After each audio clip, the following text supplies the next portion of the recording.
Right, sorry about that. I couldn't see any red light at all, no matter what way I look at the screen, but we are running. So today is the 18th of April, and it is Saturday. Anybody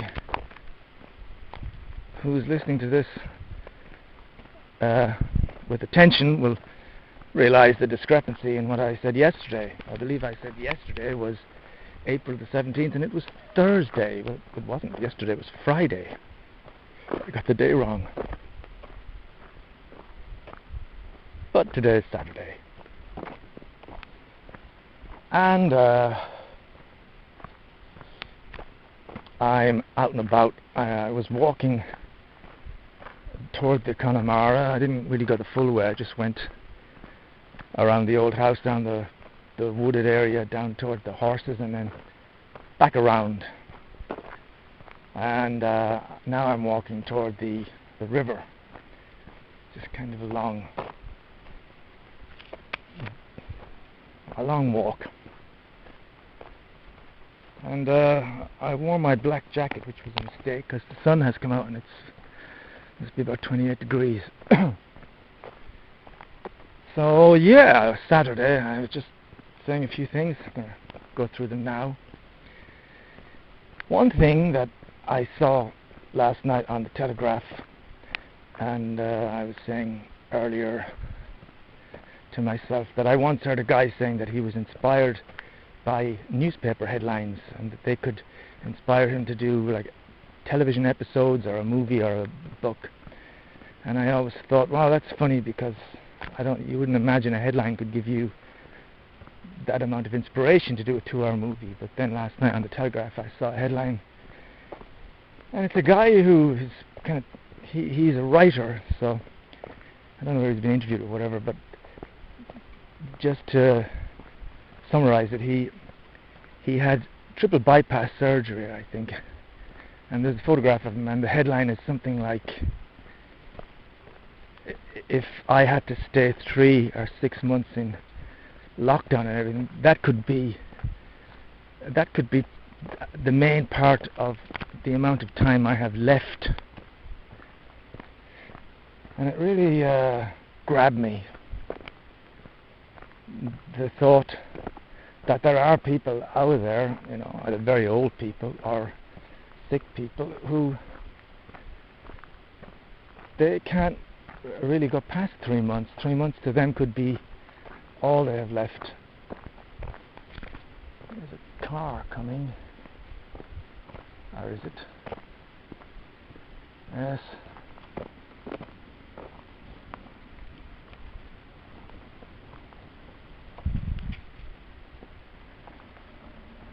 Just letting it pass.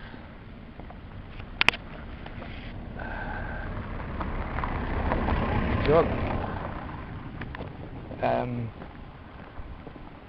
It was just quite, what would you call it, sobering, inspiring. Inspiring is a strange word to use, but the thought that somebody can't look any further than that, just to have to live with that kind of a mental setup, to be in a situation where you're kind of going, well, they say the lockdown could go on for another 2 or 3 months, and I can't go out and meet anybody and do anything, and yet I don't know how many months I've left. I may not have more than 3 or 6 months left anyway, because a person's health is bad. And yet if they go out and they were to catch the coronavirus, they'd have just probably a matter of days left.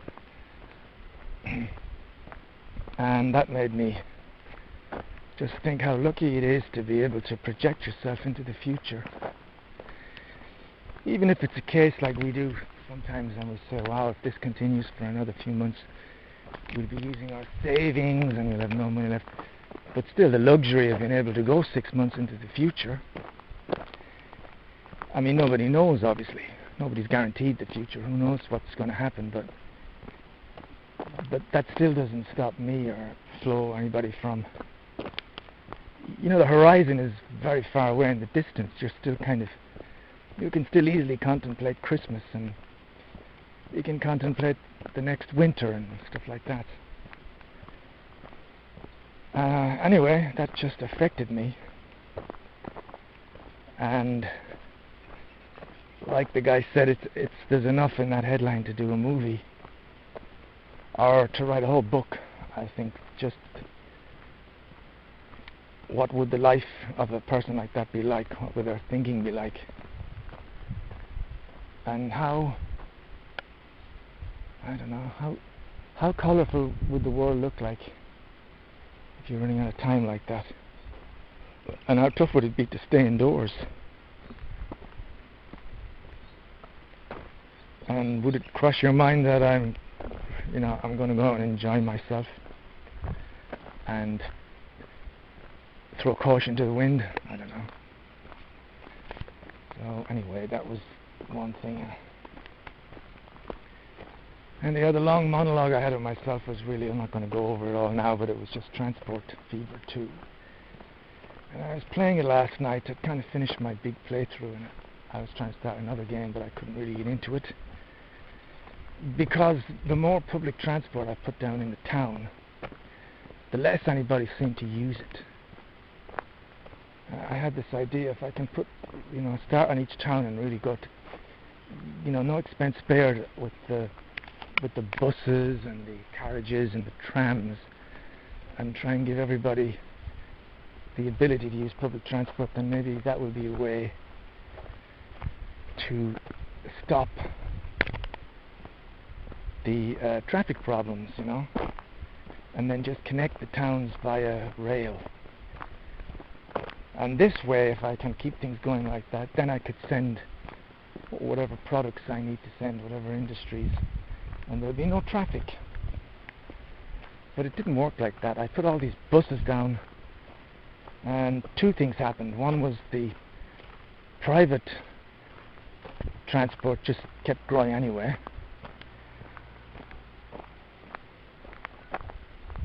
And secondly, nobody seemed to bother using the public transport.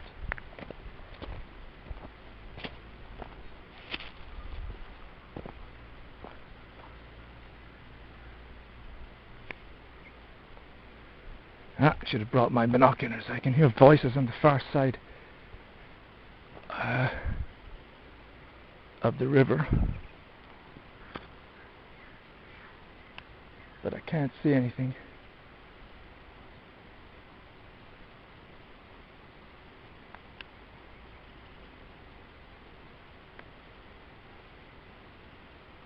Young people. I bet you if I was to go over there tomorrow where they've been, there'll be a mess. There'll be fucking plastic and bottles on the ground.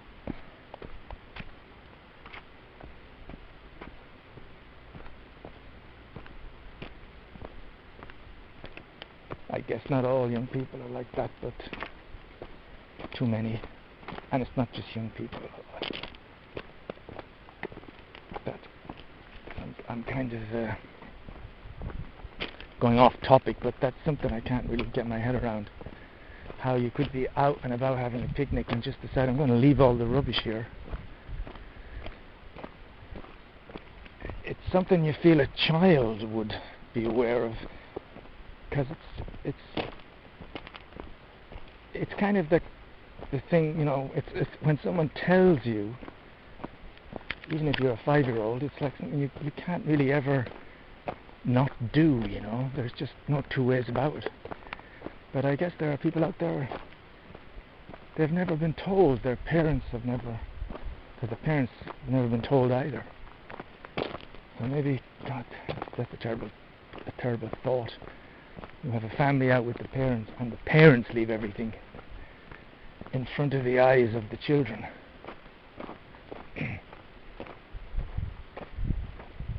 It's just, we've been talking about that a lot, about the difference between people.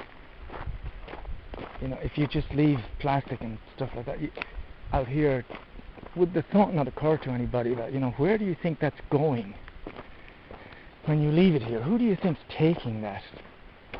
It's just going to be left there, right? Or it's going to get into the river. I mean, It's such a simple logical thought, you know. Does it not cross people's mind that they don't think for a second, hang on a minute, I'm leaving all this stuff here, but we're in the middle of nowhere, so this can't be collected by anybody, therefore it's just going to be left here, so I better take it. Sometimes the only way of explaining things like that, I feel, is the mental illness, in a sense, or retardation, maybe, that when people go below a certain threshold of education, their brains are retarded. You know, really, really retarded. Slow learners. Kind of people have to go into special schools, but it's not because they need to be or anything. They could be quite different, but because there hasn't been any investment into that part of them, then they're retarded. I mean, it's just, can't find any other way of putting it. Because you can say, oh, they're just unaware, I'm not educated, but those words just seem too mild. So anyway, I'm getting back to this game. I couldn't get into it. I switched it off, and I kept, you know, the thing I don't really like about it is also the top-down view when you have all these symbols flashing. When you're on the ground, it's beautiful, just seeing the trucks and stuff. But the way I'd like to play it, I'd like it to be honest. In terms of, there are problems, you can fix them. There is some really top AI in the game, in the system, in the core of the game. And if you have a traffic jam, there's a reason, you can fix it. If there's nobody taking your buses, it's because your town is too small, or the bus stops are in the wrong place. There's a reason. But unfortunately, looking at it last night, you kind of think, like I've said before about Tropico and other games, there's little things tacked on. You know, each town does need a certain industry. That system works. You bring the product, and it will slowly go up. So you know, fair enough. What you're doing there is makes sense. But then, in lots of other ways, the game progresses just regardless of what you do. So in other words, you could set up a pretty decent transport system. You could set up lots of buses and bus stops, do all the stuff right. And it'll all run fine, let's say, if you don't develop all the industries.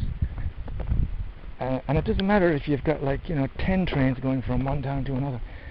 As soon as you get to a point where more than half your towns, let's say, they've been supplied by both of the industries they need, or as soon as one town goes above 1,000, just automatically the program kicks into place, and hey presto, your roads are full of cars, just from nowhere. And the highway you've built from town A to town B is just one long traffic jam, and all the cars are on the far right lane. And when you look at where they're going, the town they're going to seems to be quite empty. It's like everybody has just stopped before reaching the town, or the car in front is broken down, and there's just been some kind of mass insanity, so that nobody behind the car knows what to do.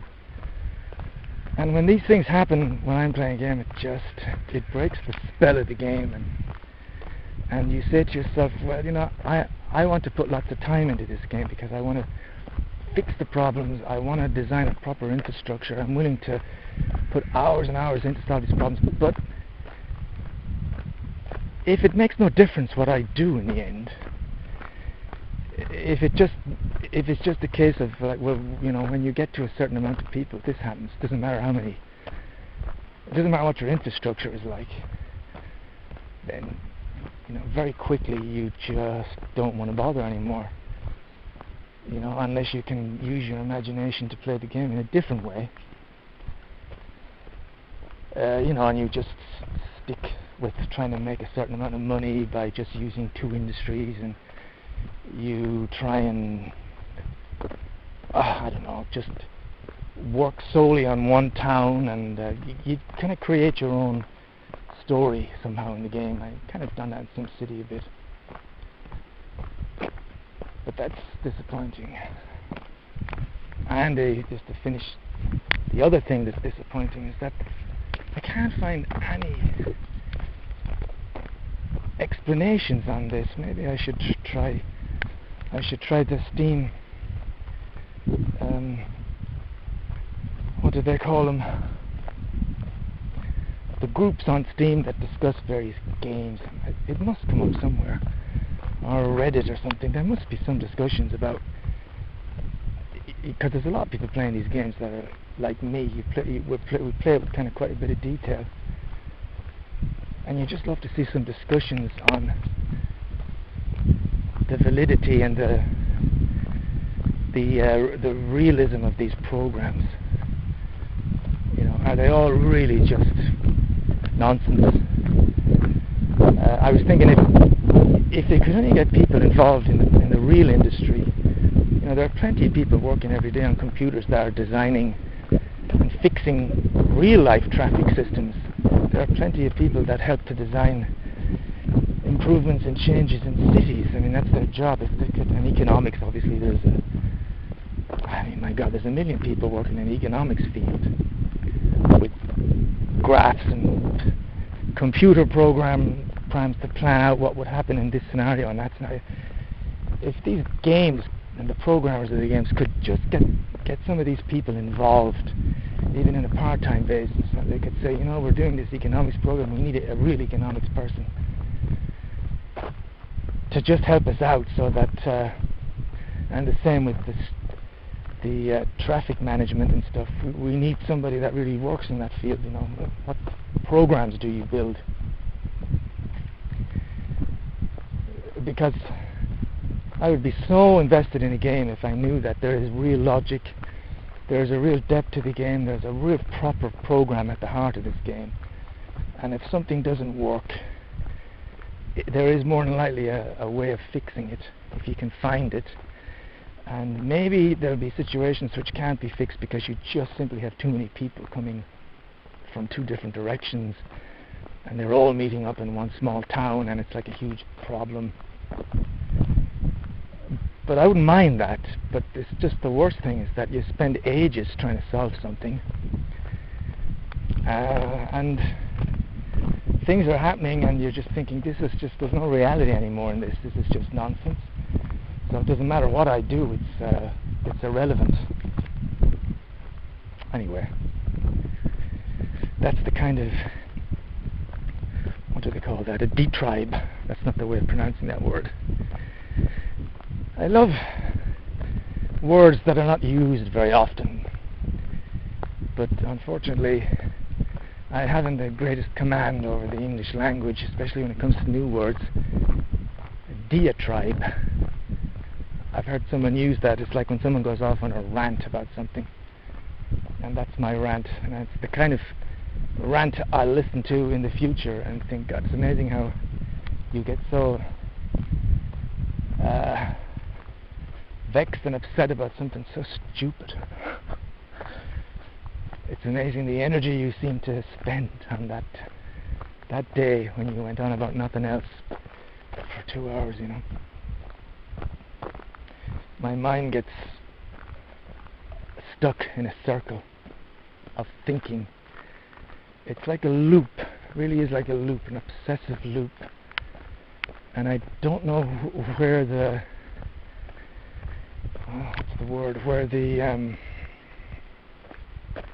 payoff is.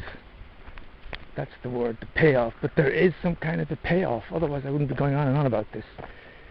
There is some kind of a payoff there somewhere. There is something being released. There's some energy, there's some slight trickle of adrenaline that gets into the system.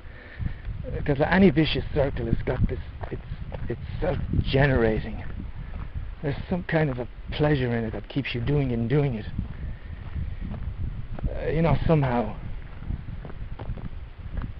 with me there's the kind of totally imaginary at this point, unless I was to just, and I really have to just express it in a video, because that's what I should be doing with all these obsessive loops.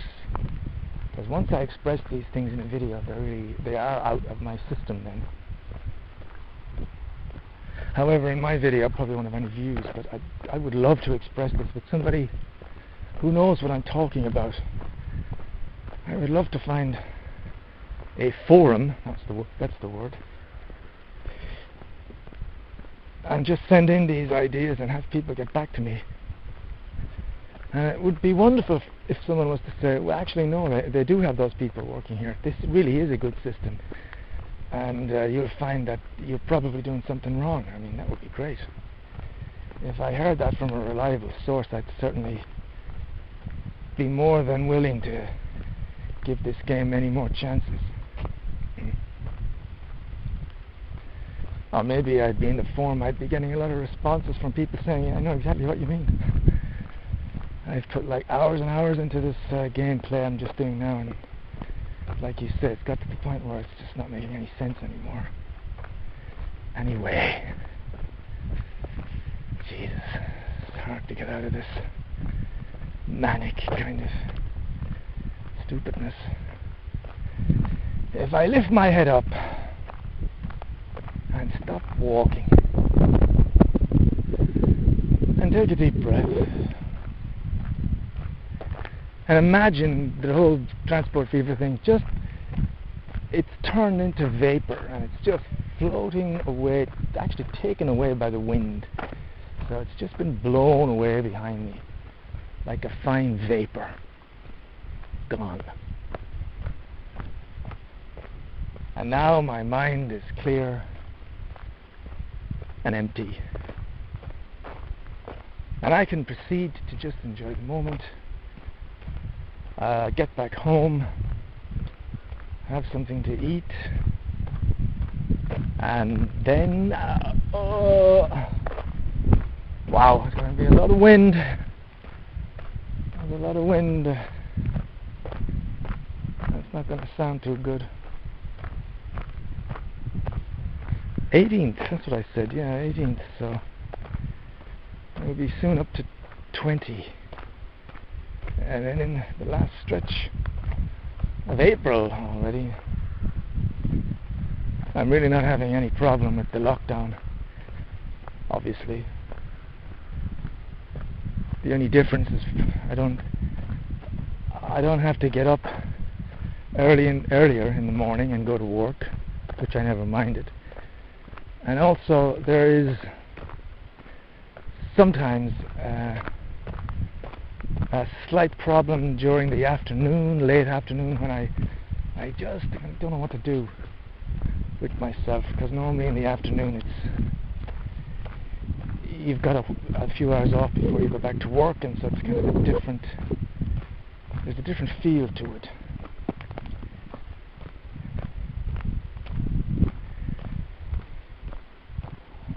But in general it's not a problem. The days go fine.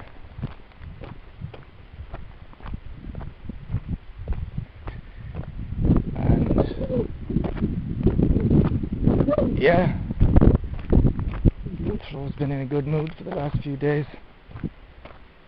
She was in a pretty bad mood about a week ago, which lasted for a few days. And I know those moods. And now that all the dust is settled and we're all calm, I ask myself, would it not be better for me to accept that mood? To just learn not to get involved in it, to learn not to get wrapped up in it, and not to retaliate as such. It's not really retaliate, but I did express myself. Or is it better to kind of let some steam loose, like Flo does, and then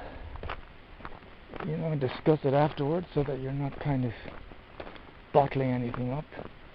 Although with the right frame of mind, you don't have the sense you're bottling anything up in a situation like that. If you can be detached enough, of course, then you just let flow.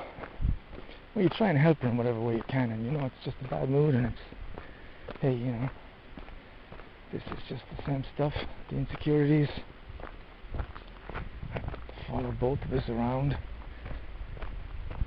forever.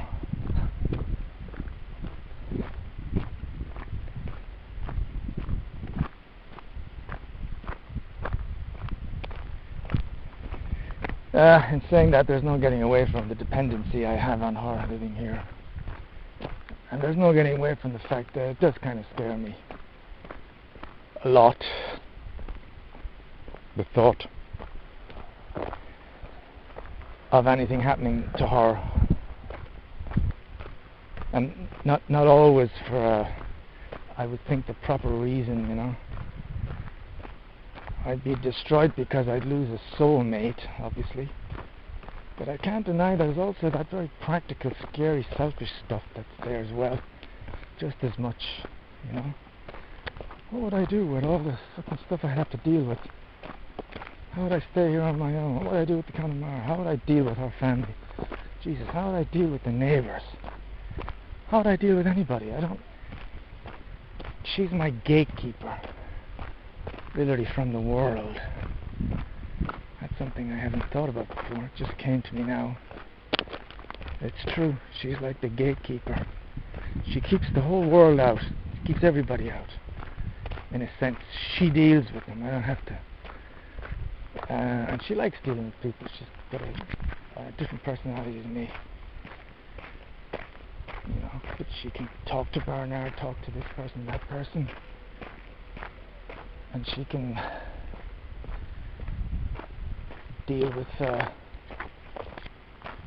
all those things.